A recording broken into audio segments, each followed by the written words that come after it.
to get the video working. Yeah, while you do that, I was going to comment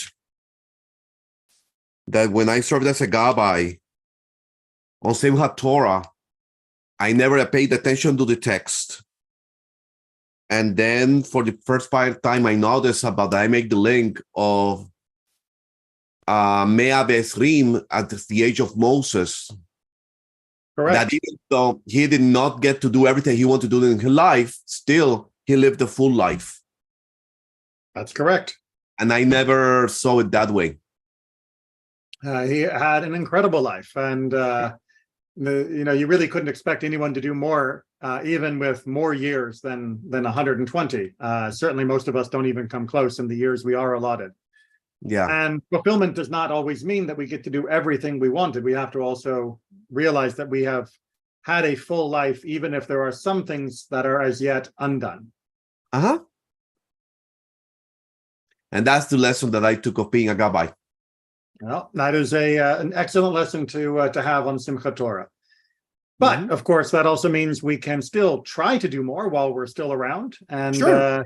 Here we are again in the book of Bereishit, right back at the beginning. Now, before I begin, just as an official announcement, if you are watching this live or close to its original airing, this is during the Simchat Torah war, the early days yet.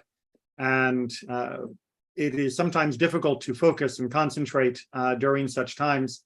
But in our Jewish history, we have found that while we also take care of the practical matters of defense, of healing those that are injured, of taking care of all of the needs of a community, we also continue to find guidance and strength through the direct study of Torah, not only its application. So for those that are joining, I appreciate that you are making time to do so, and hopefully you will find something that is not just generally meaningful, but perhaps even meaningful during days such as this. We are going to pick up in chapter 2 of the book of Bereishit. We've talked about chapter 1 quite a few times. And chapter 2 is, well, first of all, as you will see, not actually beginning chapter 2.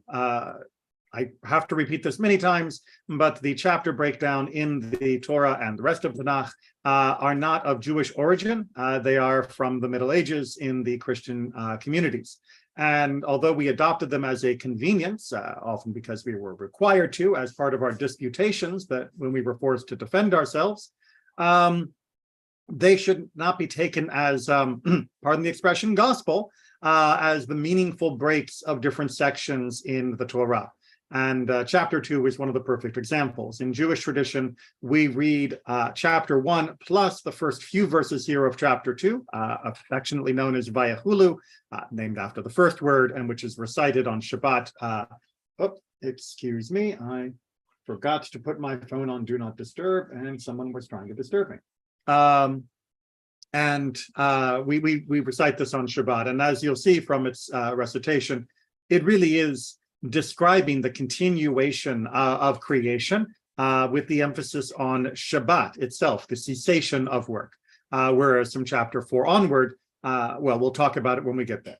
Let's go ahead and get going. The heaven and the earth were finished and all their array.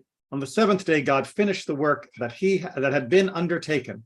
God ceased on the seventh day from doing any of the work. And God blessed the seventh day and declared it holy, having ceased on it from all the work of creation that God had done. So up through verses 1, 2, and 3 here, really we are doing day 7 of creation, which obviously follows the pattern of day 1, 2, and 3, and on, first day and on, or day 1 and then second day. But we deal with what we've got. So we're not actually going to focus on Vayachulu. We are going to keep moving. And as you will see in chapter 4, there is another very natural, and in my opinion, and Judaism's opinion, the more appropriate beginning of chapter 2. Such is the story of heaven and earth when they were created, when God Adonai made earth and heaven. ... And we're going to get to that continuation in just a second. But the interesting phrasing here that the translation a little bit over smooths is Ele Toldot Usually in other portions of Torah, this will be a preface that will be translated as these are the generations. And you will find a genealogy of who begat whom, who sired whom throughout that particular time frame. So it's unusual because here in chapter 2, we seem to be talking about the generations, not of a particular family or part of a family, but of all of creation. And I believe that was the original author's intention, that we should read this passage in the same mindset as we read other Toldot passages, not as being the people focused, but here we are seeing that heaven and earth are like us, that we are bound together in creation. And the story of Torah is going to be one of narrowing specificity until the giving of Torah to the people of Israel at Sinai. Here we are starting with all of humanity, then we will move, all of creation, then we will move to humanity with Adam and Chava, then we will move eventually to Noah and his family, and then eventually we'll move to Abraham, and then Isaac, and then Jacob, and then from Jacob we continue the nation as a whole. That's the bottom level of specificity, which is why we are called the children of Israel. But again, this is not going to be our focus. Instead, I want to look at the beginning of this description of the generations of earth and heaven. So this is at the beginning of creation, and the phrasing goes, when no shrub of the field was yet on earth, and no grasses of the field had yet sprouted, because God, Adonai, had not sent rain upon the earth, and there were no human beings to till the soil. But a flow would well up from the ground, and the water the whole surface of the earth. All right, let's just make sure we're sort of figuring out what's talking about here. So like other Toldot lineages, this is not going to go into every detail. We saw more detail in the previous chapter, chapter 1, in some ways, and we're seeing different detail here for creation. Not two creations, but two different accounts, each emphasizing different aspects. And what we're looking at here is an interesting twist agriculturally of what the Torah is trying to tell us about the nature of the world. That there was a time when there was no rain as a normal precipitation event. Instead, that the world was more misty. There's some argument about exactly when this may or may not have happened geologically and meteorologically, of whether there were periods of more suspended moisture in the atmosphere, or whether this is meant to be more of a metaphorical lesson, and one which we will look into in more detail with our commentary, for not just the importance of rain on the earth, but the importance of rain on the earth vis-a-vis humanity's relationship to the earth. That it's sort of the old adage, if a tree falls in the forest and there's no one there, does it make any sound? If rain falls on the surface of the earth and there are no people, does it matter? That rain matters because of how it influences our relationship with the world. And that is something we should be drawing lessons from. And we will when we reach our commentary and go over it in more detail. But let's continue from chapter 7, because there's other things that I'd like to just mention before we go back and look at that. Chapter 2, verse 7. God Adonai formed the human. So et ha'adam. This is always a tricky word to try and translate, because Adam is both a proper name, Adam in English, but it is also a generic name, as we can see here by the inclusion of the definite article the, that we are talking about a particular category, if you will. And Adam throughout biblical Hebrew is usually used when not referring to Adam himself, is referring to humanity as a whole, as opposed to a particular gender. So it is difficult to try and render this into smooth English. It is doubly difficult because it's very hard, although they gave it a try here, to pick up the rhyming elements, because as it says, God created the human, from the soil's humus. They're trying to make a play here of the word Adamah. That Adam, humanity, was made from Adamah, was made from the soil. And this is a continuation of what we saw in the previous two verses about the interconnection between rain, the earth, and humanity, that we are blended together, that humanity lives because of rain and earth, that rain is important because of humanity. The earth has a particular destiny once humanity is present. This is all meant to be blended together in our understanding here. And then we get the famous phrase, blowing into his nostrils the breath of life, the human became a living being. So this is this notion that there is a soul that is within us that comes through this neshama, through this nefesh. That is what creates true life in us. And then we get to what is everybody's favorite but misunderstood sections. God, Adonai, planted a garden in Eden in the east, and placed there the human who had been fashioned. And from the ground, God, Adonai, caused to grow every tree that was pleasing to the sight and good for food, with the tree of life in the middle of the garden, and tree of knowledge of good and bad. So we get into a bit more of the description of this Gan Eden, this Garden of Eden, which has been the subject of so much debate and so much misunderstanding in pop culture references. You'll notice, of course, that there are two trees that are singled out for special emphasis, the tree of life and the tree of knowledge of good and bad. It is important to always remember that it is the second tree that is the focus of the story with Adam and Chava and the taking of the fruit. So don't misunderstand what was being eaten. Don't forget that there were these two different trees, and we've talked about the eating of the fruit in previous times. Okay. Any questions then before we go back? Because, like I said, I want to dwell more on this interplay between humanity, the earth, and the rain than I do the other sections here in chapter 2. I know that that's always tempting to talk about the marquee topics, but sometimes we have to look at the other verses too, because there is much wisdom waiting for us.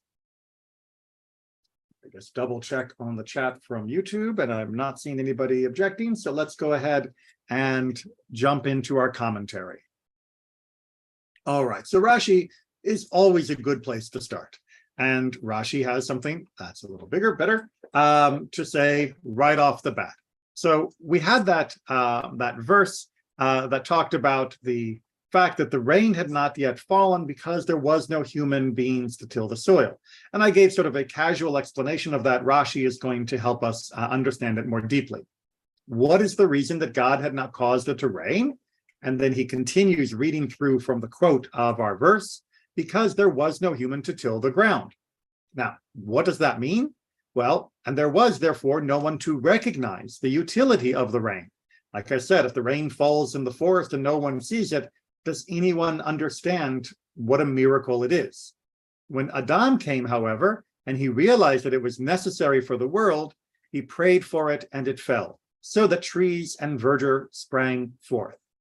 All right, so we see a very interesting proto-anthropological analysis of how it came to be that humanity and rain became linked together. If you've never stopped and wondered, I'm going to make you do it now. You go back to earliest days, the proto Homo sapiens, the early ancestors of our people. They, like other animals, may have enjoyed the rain. They may have found it a nuisance, but they would not have recognized it as having a relationship with what came months later that grew because of the rain, let alone the connection to the overall cycle of life that the rain facilitated. Eventually, however, humanity did seem to discover this.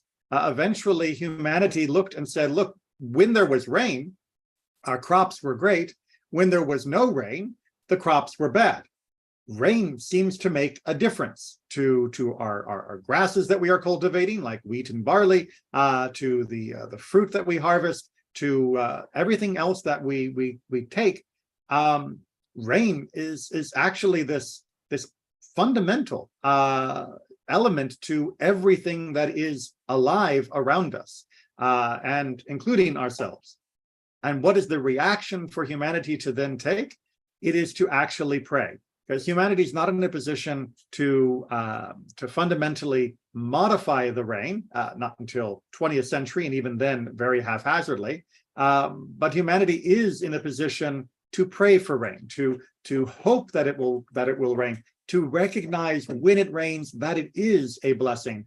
This vehicle of rain becomes one of the first avenues for spirituality in the very early life of our species.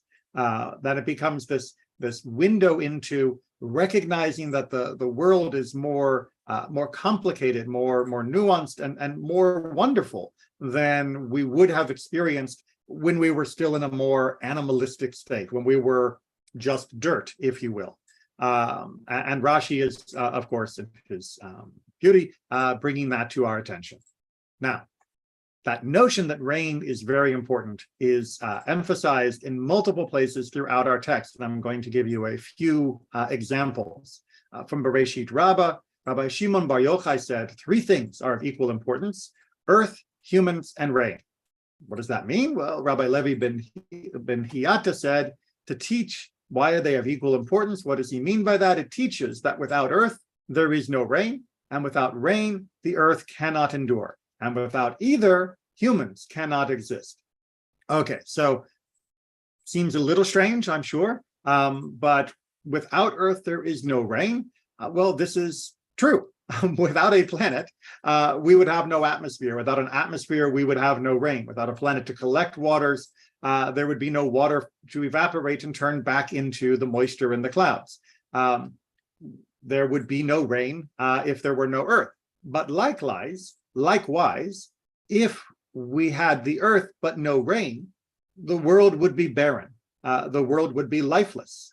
Indeed, in all of the other planets of our solar system and all the others that we've tried to explore from afar, it is seemingly unique so far to our planet to have a weather system that creates a blessing, that creates a bounty, that is not ravaging storms, that is not freezing cold or boiling hot, but actually allows for this miracle of liquid water falling from the sky all across the surface of the world.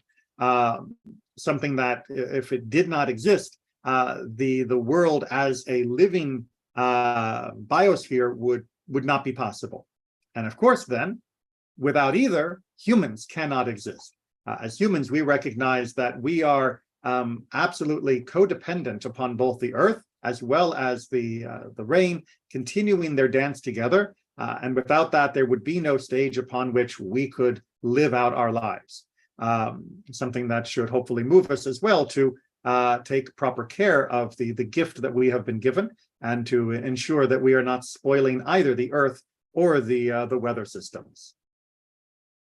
But talking more about rain and other precipitation in particular, in our weekday Amidah, which we recite 3 times each day, and which has a different middle section compared to our Shabbat and Yom Tov Amidot, the 9th blessing is precisely about the sustenance that God provides for us, the produce that allows us to live, and as we'll see, it is time dependent for a mentioning of rain. Bless us, Lord our God, this year and all its, bless us, Lord our God, this year and all its various produce for good, and give, if we were in the summer, just until Shmini Atzeret, blessing. But now that we are in the official winter months, by Jewish law at least, instead we say, and give dew and rain for blessing. We add in the dew and rain, that we are not just looking for a generic blessing, we are specifically requesting the blessing of rain on the face of the earth. and let us be sated from your goodness. Let us be full and satisfied from what you give us. Bless us as in the good years. Blessed are you, Lord, who blesses the year. So this is our standard blessing 3 times each day. And as you can see, for the next few months until Pesach, we will be explicitly adding in a request for rain. And this goes back to that statement by Rashi that there is this unique role that humans have of being able to recognize the gift of rain and thus being able to recognize the need to pray on behalf of that continued blessing. But wait, there is more, because our sages were not content merely to instruct us to appreciate and to pray. They wanted us to truly, deeply understand the gift of rain. And many of these passages come from Ta'anit, the section of Mishnah and Talmud that deals specifically with fasting, and the primary impetus for fasting in that particular section of Jewish law is in order to help bring rain when the community is in a drought crisis. So much of the whole Masechet Ta'anit is to do with this topic of rain. Said Rabbi Abahu, the day of rain is greater than the resurrection of the dead. For the resurrection of the dead concerns only the righteous, while the rain concerns both the righteous and unjust. Rav Yosef disagreed.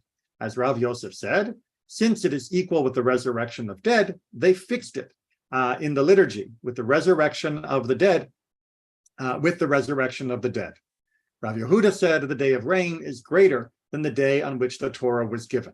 So 3 different opinions here. One is saying that rain is more important than the resurrection of the dead, is a greater sign of God's greatness than even the giving of life to those that are dead in Olam Haba, the world to come.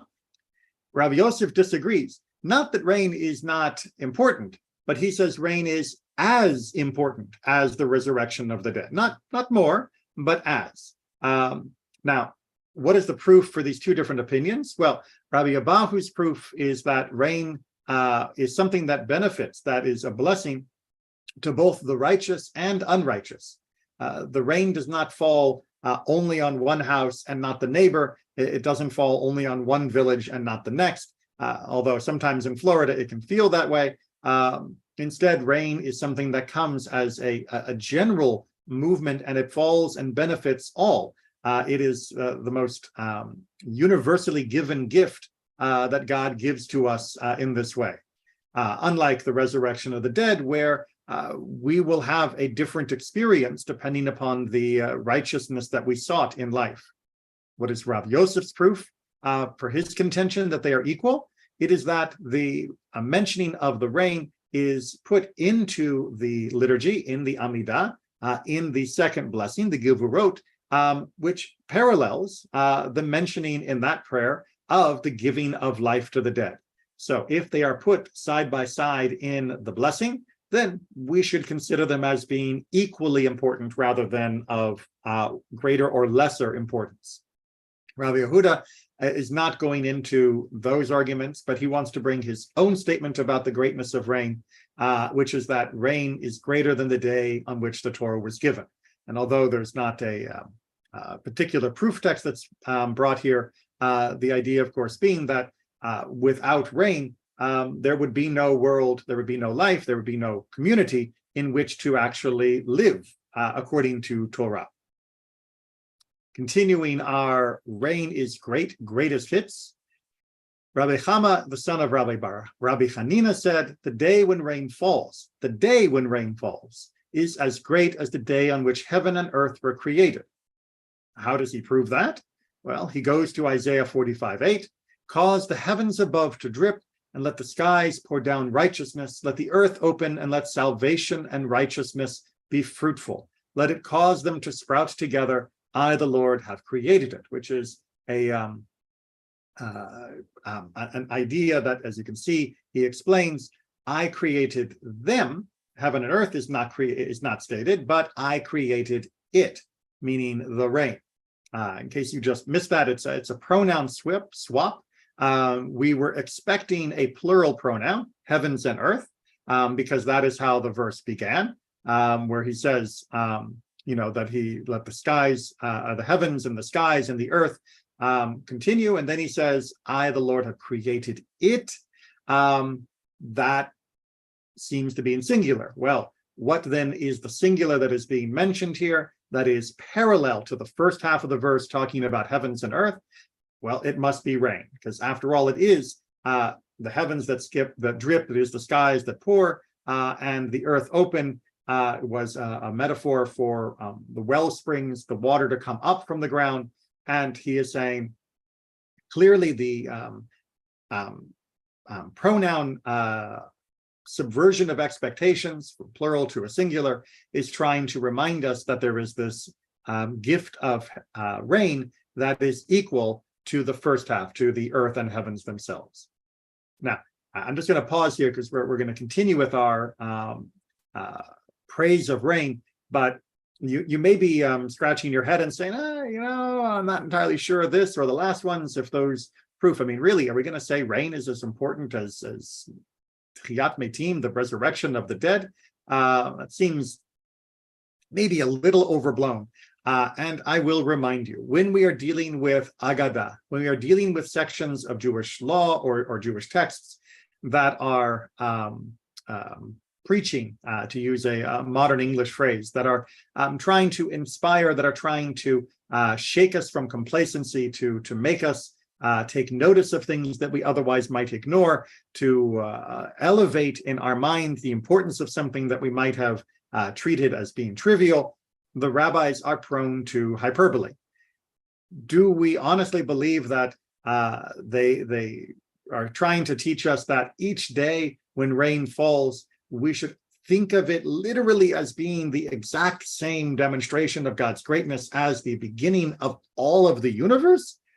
Well, put it like that, probably not.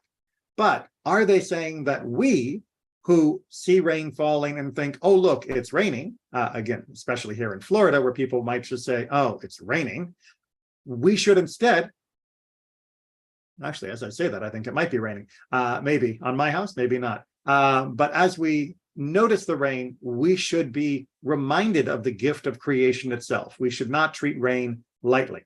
And these various statements are designed to create that mindfulness, to create that focus in our life, so that we do not just walk through life oblivious to what is literally falling down around us. Carrying on with this theme, Rabbi Yochanan said, the day when rain falls is as great on the day which the exiles are gathered in. So even the chief hope for the eventual restoration of our people into a great whole, rain is like that. And rain is something that happens far more frequently than that unification. And Rabbi Yochanan again is trying to inspire us to hope for rain and to give thanks for rain with that same level of passion and fervor. Okay, so what's really, how should we understand this? We're in a modern society. We have a different relationship to meteorology. How do we understand this gift? Do we still see it the way a farmer in the pre-modern world, standing next to his ox, looking at the dry, cracked soil, and feels hope when he sees the rain begin to fall? Do we not have irrigation? Do we not have other ways of manipulating it? Well, in order to try and put a more modern light on this, we're going to look at one of the selections from the 19 letters of Rabbi Samson Raphael Hirsch, dealing with a perspective on this that hopefully will stir even a modern heart to proper appreciation. Thus, water, after having penetrated the soil, is collected in the clouds and the seas.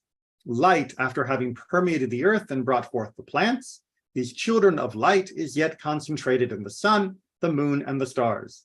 So there's this interplay. We see the water hit the ground, and then it comes back again through the form of the seas and the rain. We see the light in the sky, but it seems to penetrate down to the seeds to give them life. The seed, after germination in the ground, is taken from the earth to become the ripened fruit, so that the earth will have to receive in order to give again. There is this cycle. The seed goes in, and then the seed comes out in the form of fruit. Thus, one immense bond of love, of giving and receiving, unites all beings. None exist by itself or for itself. There is a constant striving of each creature with, through, and for the others, on behalf of the whole, and on the whole, on behalf of every creature. Just let those striking words sink in. Remembering that Rabbi Hirsch was living at a time of immense anti-Semitism and strife in the 1800s. Nonetheless, he sees humanity and all of the creatures of the world, not only the human ones, and even the plants around us, as being united in this perpetual act of both giving and receiving, of taking from, but also giving to each other. And that the entire world is working in a way that benefits me, and I, myself, also work in a way that should benefit the entire world. It is a truly beautiful poetic understanding of this cycle that is centered around how the world continues to live and breathe. Everything receives strength and resources, not for itself as such, but merely in order to give and thereby attain fulfillment of the purpose of our existence. After all, when the tree absorbs from the ground, it doesn't hold it, it doesn't lock it away forever. And when the tree absorbs from the ground, it then gives back, maybe in fruit, maybe in leaves, maybe in its wood and its bark. In some way, eventually, everything on earth gives back to the earth. Nothing takes from the earth and then refuses to release. Whether we like it or not, all of us will, at the end of our days, give back to the earth, our very self, at least. And this is something that is humbling, but it is also inspiring, that our time on this earth is not about acquisition. It is about continuing our part in this pattern of receiving and returning. The Yud-He Vav-He, the Tetragrammaton, stands for love. Say our sages. Love sustained and sustaining characterizes the creation of the earth. Everything in it whispers to you, love.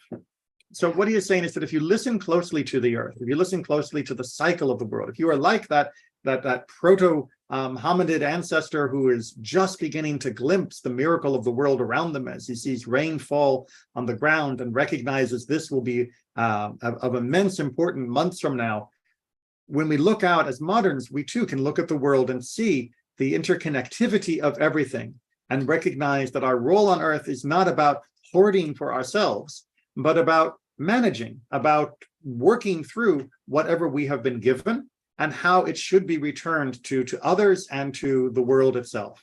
And that is a bond of love. To be able to receive humbly and to be able to give graciously is the ultimate act of love. And it is something that we are called upon to do, as demonstrated through this cycle of interconnectivity, to everyone and to everything. Okay, now that's much of the kavanah, the intention, the inspiring. But in halakha as well, we see the emphasis on this gift of rain and the other precipitation in ways that should also make us feel something. Yes, it can sometimes feel a bit mechanical to do certain prayers at certain times and tick off the box or not tick off. That's unfortunate because of the way we often organize our minds and our time. But if we allow that moment to inspire us just a little, then we can see more levels than we currently experience. With regard to dew and with regard to wind, the sages did not obligate one to mention, but if one seeks to mention, he mentions. What is the reason? Rabbi Hanina said, because they are not withheld.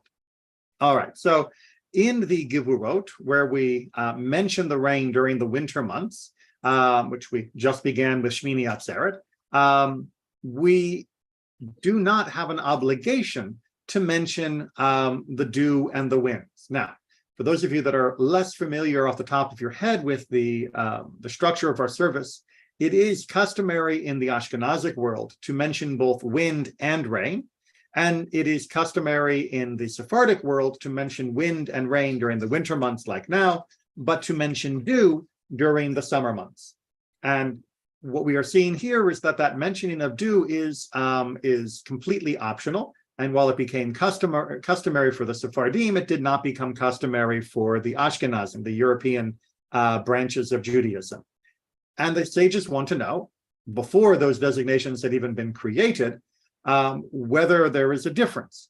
And they say, well, yes, we have to mention the rain, but for the dew and the wind, if somebody wants to, they can, and if they don't, they don't. But why would we not mention for the other two, wind and dew? Because they are not withheld.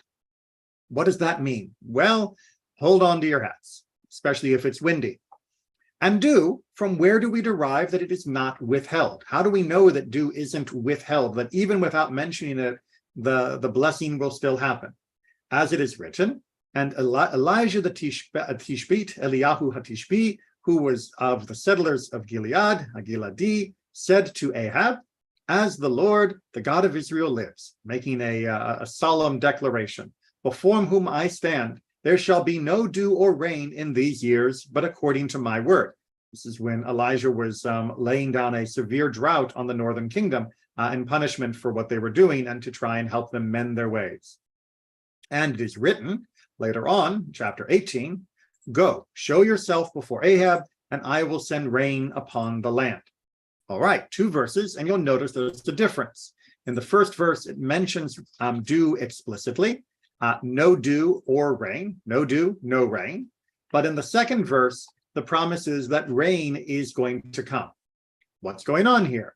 Whereas he did not say he will restore dew. Why didn't he mention the dew? What is the reason? Because dew is not withheld. All right, so that's our proof text. We're going to analyze it, but let's make sure you understand that although he had mentioned dew and rain together in the beginning, he didn't have to mention dew as being restored, because as a matter of fact, no dew was going to be withheld because dew doesn't get withheld. All right, but now we have a question.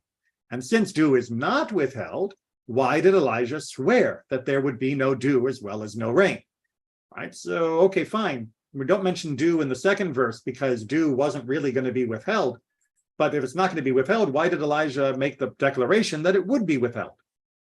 Well, the Gemara explains that this is what Elijah said to Ahab, meaning we need to read between the lines to unpack this. Not only will there be no rainfall, but even the dew of blessing, making a very specific type of dew the focus, which helps crops grow, will not come. So in the concept of the precipitation at the time, there was regular dew, and then there was dew of blessing. And regular dew wasn't really sufficient. It wasn't really timely. It didn't really make a difference to the crops. Dew of blessing, however, that wonderful, thick, clinging dew that really was absorbed by the plants in the ground, that made a difference. So what Elijah was actually saying was that there would be no dew of blessing, but regular dew would still continue. So the Gemara asks, but if so, if that's what he really meant in chapter 17, let God restore the dew of blessing. He should say, I will send rain and the dew of blessing upon the land. Why was it not mentioned in that second verse? Notice, hopefully you've seen this before, but keep drawing your attention to it until it becomes second nature. The way that the text challenges itself, that if you're going to reconcile these two opinions, and you're going to use one to prove something, in this case, that dew is not withheld, then your answer cannot ruin the first verse. And your explanation of why the first verse isn't ruined can't ruin the second verse. We have to make all of the pieces fit, or else it's not a compelling explanation.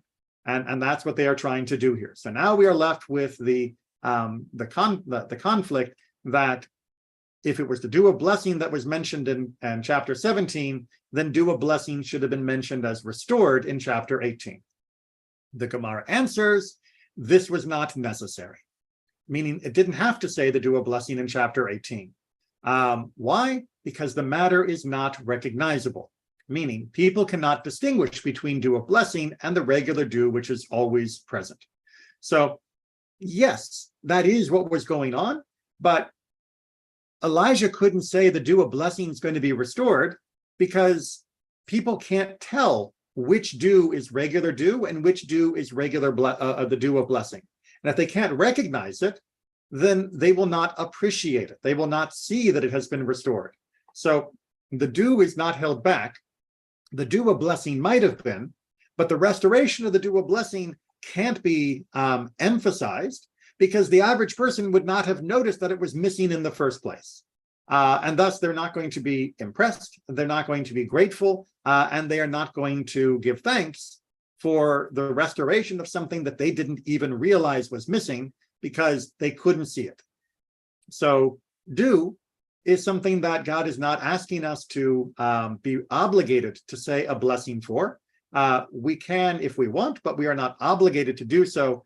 And part of that reason is because dew in general is going to come constantly. And even the dew of blessing is not something that we will be able to recognize. And if we cannot recognize it, if we cannot appreciate it, then we can't really make it a blessing, a declaration of God's greatness.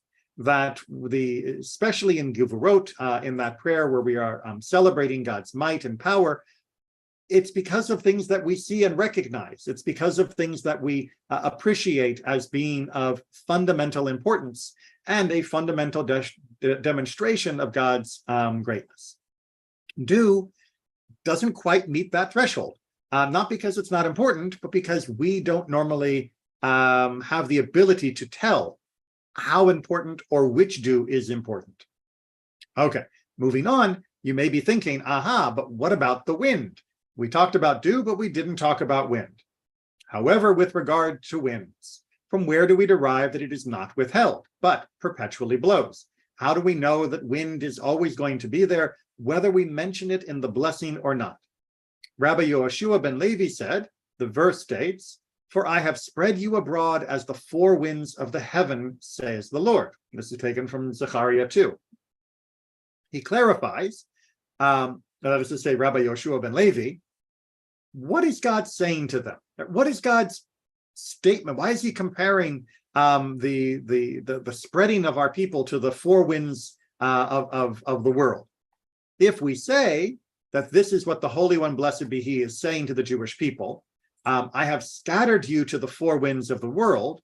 If so, why did he say as the four winds, as the four winds? So it's a subtle difference, but he didn't say that we were scattered to the four winds, meaning we were blown by the four winds, but he said we were scattered the same way the four winds are scattered, that we will be distributed in a similar manner, not by them, but similar to them. It's a small grammatical difference, I know, and I know that people often have a low tolerance for drawing attention to grammar, but trust me, grammar matters. It's the computer code for our language, and if we don't pay attention to it, we will be in error. And so Rabbi Yoshua ben Levi explains why this is a difference with a great distinction. Right? He should have said to the four winds. So rather, this is what God is saying. This is the real meaning of that phrase. Just as the world cannot exist without four winds, so too the world cannot exist without the Jewish people. What Rabbi Yoshua ben Levi is trying to say here is that small prepositional change of to versus as is not just a poetic deviation, but it is trying to make a statement not just about the winds, but also about us. We recognize as residents of the world that without winds, the world would die. The clouds would not move, the rain could not be transmitted, the air around us would become stale and unbreathable. Winds are a necessary precondition for life. We cannot have a still atmosphere and continue to live. Therefore, when Zechariah is saying, I will spread you in the same way as the four winds, what he is saying is not just that we will be part of the global Jewish diaspora, but that the Jewish people are an essential element of this world the same way as the winds are an essential element of this world. That we are not an afterthought, we are not an option, that we are intrinsic to this world. As we continue to mourn the devastating attacks that took place over the last few days, and all of those who were brutally murdered, as we continue to hope for the release of those that were taken captive, not only Jews, but from so many other nations, as we continue to pray for the safety of everybody involved in this operation, to bring those responsible to justice. Remember that we have a role to play, that our place in this world is not up for debate, that it is not something that can be contested, it is not something that can be resolved away, it is not something that will be removed from this world. Our place is here. The world needs us, and the world needs our guidance, our insight, our wisdom, our understanding now, as it has always needed it. And in some ways, we must say that we are fortunate to be scattered in the four corners of the world, because it allows us from those four corners to continue to try and share that information, that wisdom, that guidance, that understanding of our Creator and God's desire for all people, that we can be the messengers, the malachim, of the idea that this world is supposed to be a world of blessing. It is supposed to be a world where all of us see each of us and every one of us as linked together through this interconnected cycle of us, the earth and the rain, the winds around us, the dew around us. We are supposed to contemplate the beauty of this world, not raise our hands against one another. We are supposed to be able to sit, each of us, under our own tree and not be afraid. And that is a blessing that should be shared by all people on earth, no matter where they happen to live. And we, as the spread winds across the world, need to continue to remind people of that responsibility. And hopefully the world will move a little closer after this catastrophe. May it happen soon in our day, speedily. May the rains fall and bring blessing and gifts to everyone. And may we recognize what we truly have and what we truly should treasure, each and all of us. Take care, everyone, and be well. And continue to pray for a swift and speedy resolution to all of this strife. Take care.